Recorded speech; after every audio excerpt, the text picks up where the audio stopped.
Assalomu alaykum kitobxonlar.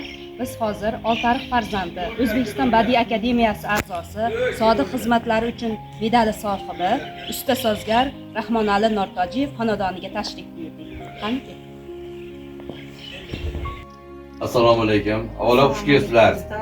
Salomat bo'linglar. Ilohim xalqimiz yo'lida mana shu yoshlarimizga kitob degan ulug' ne'matni taqdimot qilib yuribsizlar, o'qishyapti, ular ma'naviy fikrlashyapti.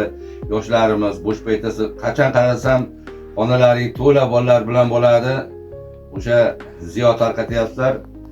Oltiariq tumanidagi barcha mana shu yoshlar o'ziga kerakli fikrlarni olib, o'zini g'oyalari bilan kelajakda mana shu olgan ilmlarini taqdimot qilib, ko'p o'qituvchilar bo'lishyapti, shoirlar bo'lishyapti.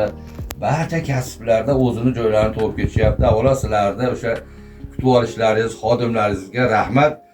Shu tashrifimizdan maqsad shu tadbirga akademikligingiz haqida, shu natijalarga erishish haqidagi yo'llaringiz haqida, Sado milliy cholg'u asboblariga korxonasi faoliyati haqida gapirib bersangiz. Bu kasb shu tog'alarimizdan o'tgan kasb, bu kasb shunday kasbki, har bitta o'qituvchi darsga kirganda o'zini haligi geografiya o'qituvchisi haligi kartalar bilan kiradi, matematika o'qituvchisi cho'tlari bilan kiradi, adabiyot o'qituvchisi kitoblar bilan kiradi. Lekin musiqa darsiga kirganda musiqa asbobi bilan kirish kerak-da. O'sha narsa har bitta bu ko'pchilik oldin tushunmas edi. Bu musiqa darsi, bu ma'naviyat, madaniyat beruvchi dars deylardi. Shu maktabda shu o'qib yurganimda shu musiqa o'qituvchilari musiqa asbobini cholayotgandan hali ko'nglim mehrim tushib borgan.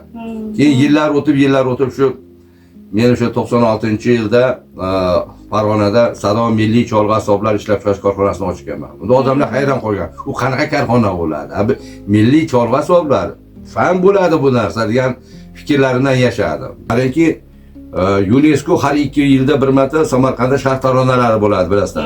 Surxondaryoda bo'ldim, Baxshilar festivalida, Qashqadaryoda Maqom festivalida bo'ldim. Boringki, Qo'qon, Farg'ona, boringki qayerga ko'rgazma bo'lsa, shu Oltiariq nomidan bizni Sado korxonasini chaqiradi.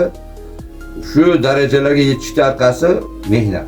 Mana 2018-yilda mana shu kitobning eng kattasi bor Toshkentda. 1 metr butun kelgan mehmonlar ko'rishadi.